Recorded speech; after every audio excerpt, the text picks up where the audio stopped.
All right, I'm here with Matt Bonzo, one of the professors, I would say long-standing professors on this campus. How long have you been on campus? This is my 23rd year, so I'm getting up there. So definitely long-standing professor.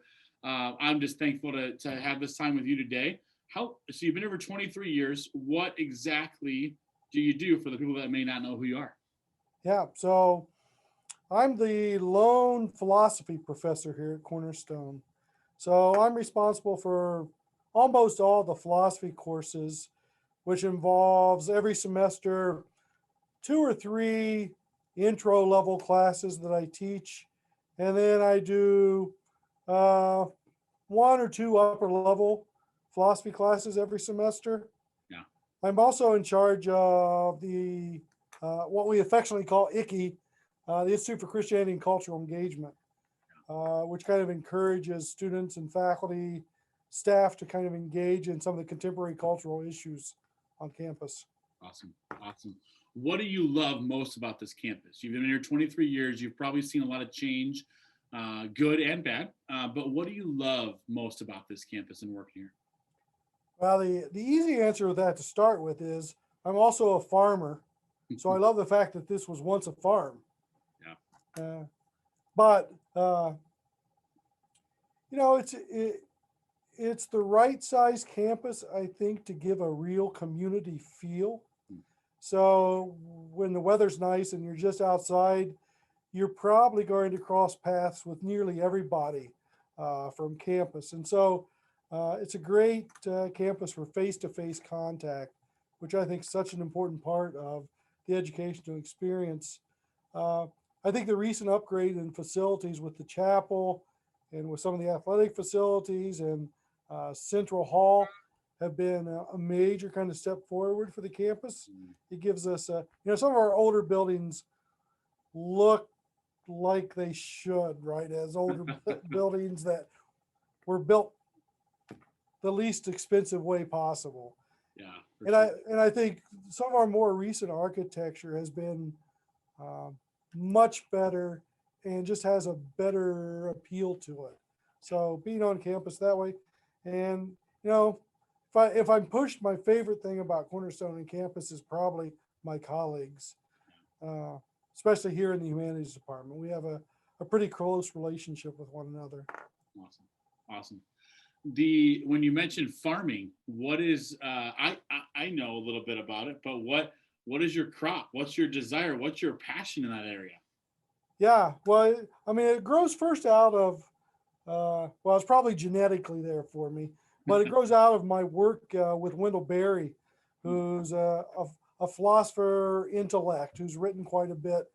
And so, almost as long as we've been at Cornerstone, my wife and I have run what's called uh, a CSA, a community supported agriculture farm, where people buy shares to the farm each year.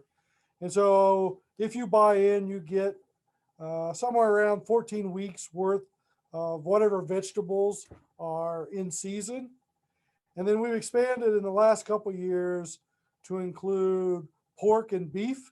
Hmm. So this year the plan is to raise 8 head of cattle, Wow. Black Angus. So we're already sold out, which is kind of fun. And then we do also Thanksgiving turkeys usually. Hmm. Awesome. So it's an interesting in the sense that the farm often plays a role for students who come out and kind of uh, capture, I think, a little bit of different approach to life that we try to embody there.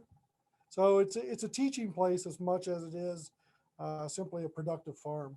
Yeah, that's great. I was just gonna say, like, do you have any openings for some cattle there?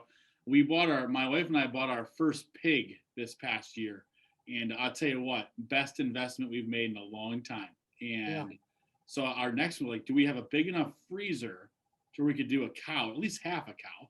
yeah, I don't think we do, so we might need to invest in another chest freezer, but we'll be in touch here in the next few months, maybe for next year. We'll try to get on next yeah, year's schedule.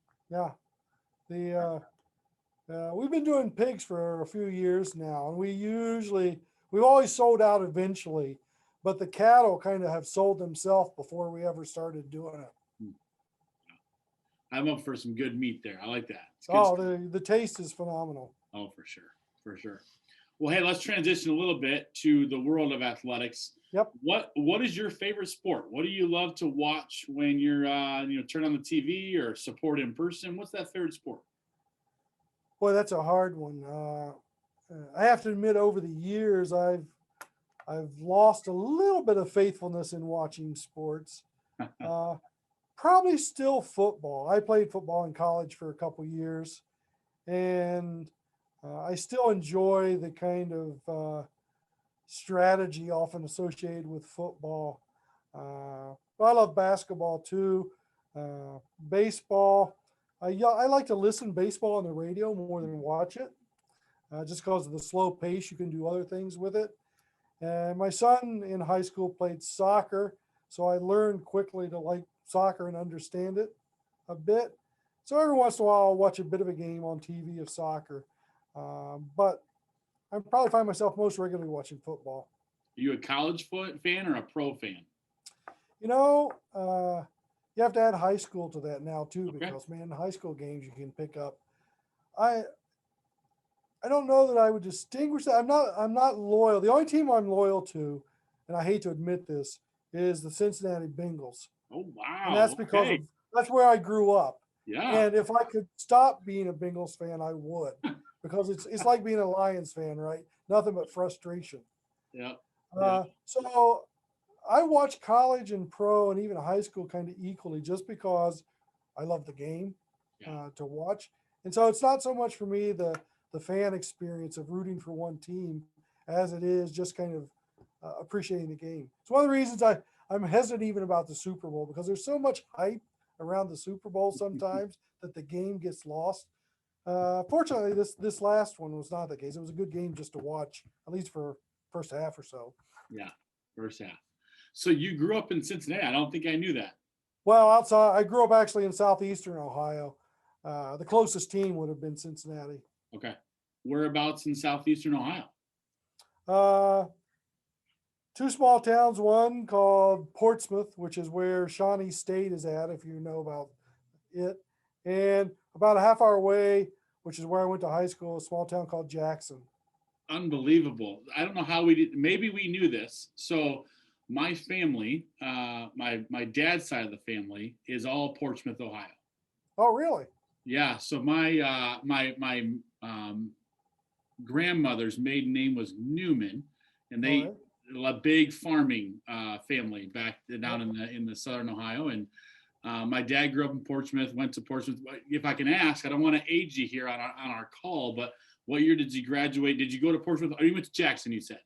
Yeah, I went to high school for Jackson. I started out grade school in Portsmouth. I graduated from Jackson in '82. Okay. That was the year I was born, actually. So a little bit different. I'm a little behind you in a couple of years. Now, that's okay. But I was born in Dayton, Ohio, and we lived in Miamisburg for quite a while. All my roots go back to Ohio. That's why, if you look behind me, I had a few Ohio State bobbleheads back there. But no, love Ohio. Don't like the Bengals, but I Was like was your you said Newman was on your family mom. That was side? my dad's mom was a Newman, and then Was obviously my dad's dad was a Saygraves. Yep. Yeah.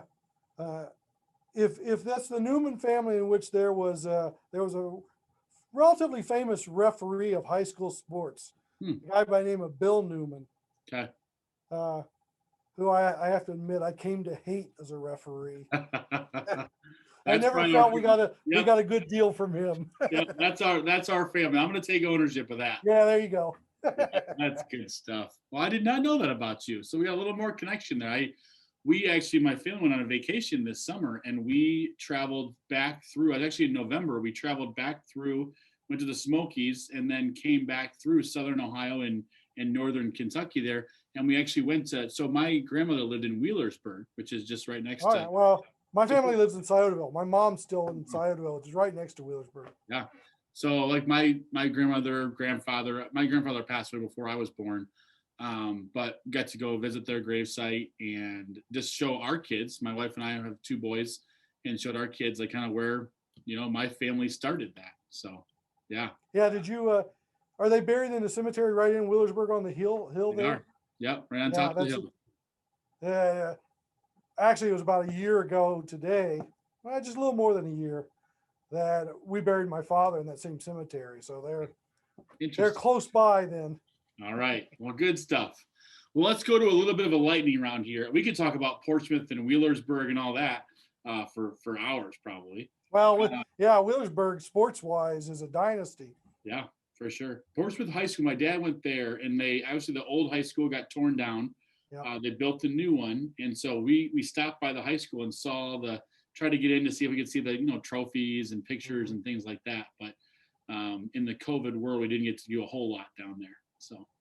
By the way, I should tell you, I'm currently working on a book on rural America, and there's some great Portsmouth, Southern Ohio stories in there. So you may want to look at it when it comes out. Yeah, it's good stuff. All right, favorite movie that your favorite movie of all time. You got one pick. I'll link this in with sports and say it's my favorite movie. It's among them. Bull Durham with Kevin Costner. Wow, fantastic choice. We have some great arguments in the baseball world. What is the best baseball movie of all time? And Bull Durham would probably rank top 3 for almost any baseball fan. Yeah. It's a classic. It's the way you imagine the minor leagues. Exactly. We got Major League in there. There's so many good baseball movies. Yeah. And Field of Dreams is probably my favorite, but that's just me. So Sandlot is my kid's favorite. They like Sandlot's really good. It's a good one.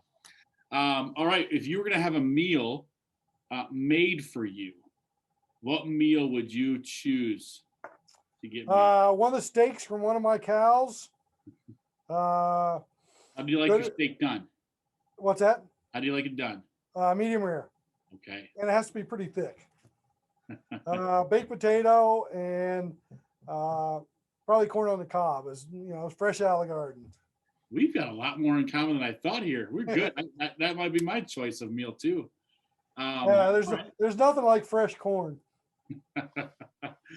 All right, last one. If you were on an island for the rest of your life with any of your colleagues from Cornerstone, who are you choosing to enjoy that?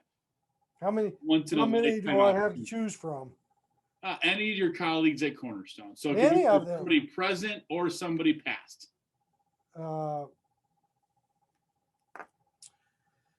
Boy, who can I offend and not? I could probably come out with names I don't want on there pretty quickly. But certainly Michael Stevens. He and I, have been here basically joined at the hip for 23 years.